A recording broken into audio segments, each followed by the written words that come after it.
hermanos, hoy reflexionamos con la lectura del Santo Evangelio según San Marcos en su capítulo 3, en los versículos del 22 al 30.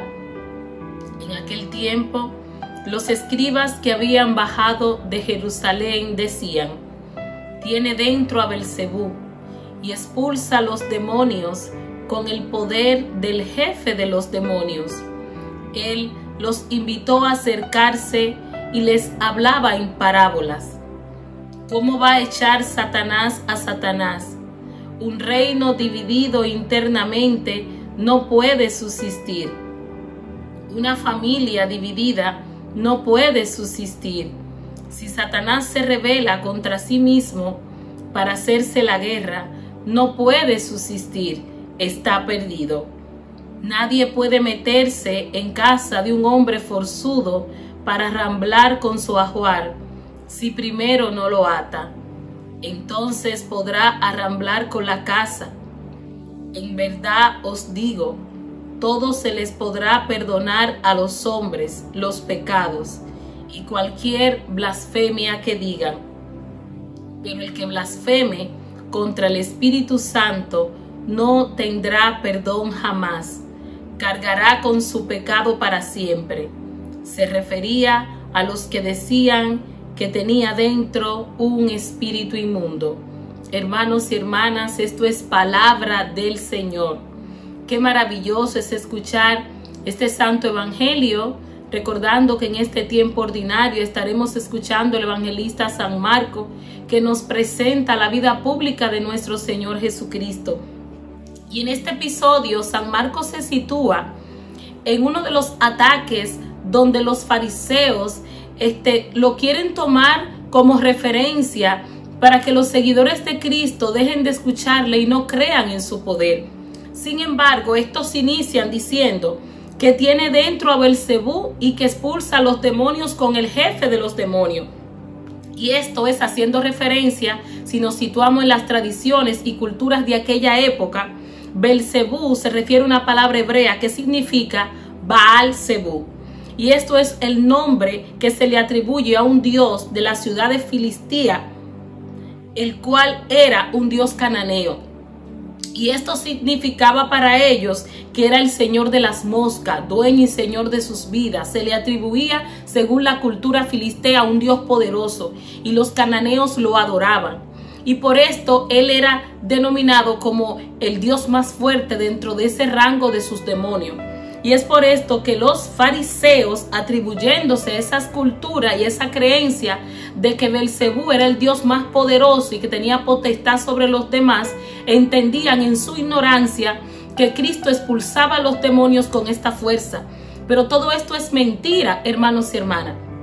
Y es por esto que Él les contesta con estas palabras, pero aún así Jesús se refiere a ello con parábolas para que por más que lo escuchen no puedan entender que todo lo que obraba a través de la persona de Cristo era el mismo Dios obrando por medio de Él con la fuerza del Espíritu Santo. Y vemos que Jesús sabiamente responde a los fariseos: ¿cómo va a echar Satanás a Satanás? Que un reino dividido internamente no puede subsistir. Y esto implica, hermanos y hermanas, que es que en aquella época las tribus, cuando se ponían a pelear entre sí mismas, por ejemplo, la tribu de Benjamín o la tribu de Gad o la tribu de Rubén, estos eran fenómenos que se daban en ocasiones cuando no estaban de acuerdo los miembros y los líderes, entre ellos mismos se levantaban algunos ataques y no se ponían de acuerdo. Y esto generaba una guerra, un conflicto. Y es por esto que Jesús, hablándole en parábolas dentro de su propia cultura, les explica que una familia dividida no puede subsistir, haciéndole entender que Israel es más fuerte cuando está unido y puesto de acuerdo en nombre de su Dios Todopoderoso.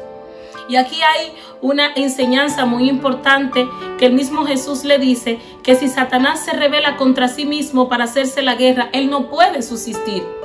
O sea, que el enemigo no nos va a atacar con fuerzas que no sean sus propias fuerzas, que son limitadas, que están simplemente operando en aquellos hombres y mujeres que aún no han escuchado la voz de Dios y que han endurecido su corazón. porque aprovecho esta perícopa para aclararle a toda Latinoamérica y a toda la iglesia de Cristo que me escucha en el nombre de Jesús.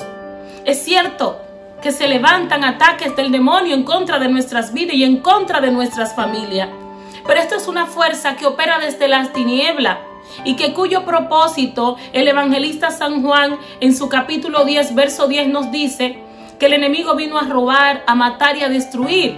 Este es el propósito del enemigo, destruirnos. Sin embargo, el propósito de Cristo, que es el cual quiere resaltar y explicarle a los fariseos y a aquellos entendidos que bajando desde Jerusalén, en vez de agradarse, de dar gloria a Dios por las hazañas y las maravillas que Cristo hace en nombre de Dios Todopoderoso, estos empiezan a criticar. ¿Y de qué manera? ¿De qué manera dentro de toda su sabiduría humana cuestionan el poder de Dios?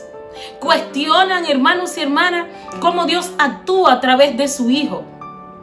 Estos sabios, estos eruditos, estos hombres que eran consultados según sus leyes judías, no reconocían el poder de Dios.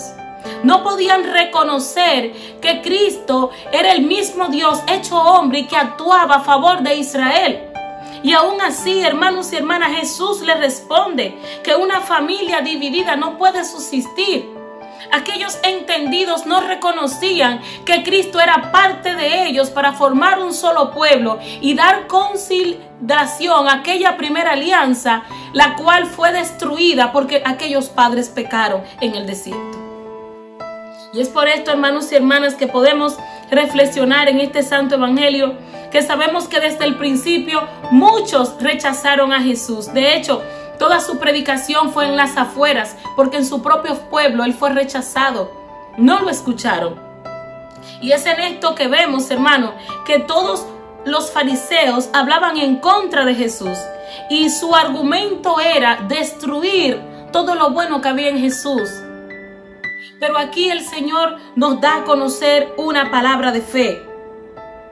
Que Jesús aprovecha esa ocasión.